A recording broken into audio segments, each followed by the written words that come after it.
বর্তমানে বাংলাদেশে ডেঙ্গু ও চিকুনগুনিয়ার রোগীর সংখ্যা দ্রুত বাড়ছে। স্বাস্থ্য অধিদপ্তর জানিয়েছে, সেপ্টেম্বরের শুরু থেকেই ডেঙ্গুর নতুন রোগীর সংখ্যা বৃদ্ধি পেয়েছে এবং মৃতের সংখ্যাও উদ্বেগজনক। সারা দেশে ৩৩,৮০০ ডেঙ্গু আক্রান্ত রোগীর খবর পাওয়া গেছে, মৃতের সংখ্যা ১৩২ জন।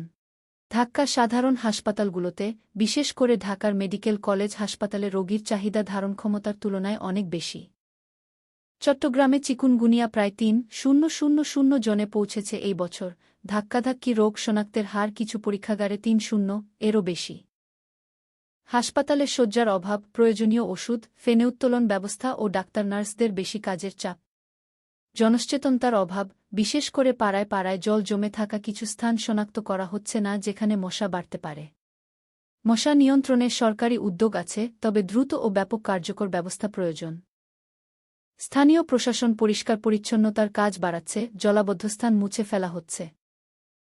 স্বাস্থ্য অধিদপ্তর সাধারণ মানুষকে পরামর্শ দিচ্ছে অতি প্রয়োজন হলে হাসপাতালে যোগাযোগ করতে, ফিভার হলে দ্রুত পরীক্ষা নির্ধারণ করতে এবং মশারোধী ব্যবস্থাগুলো পালন করতে।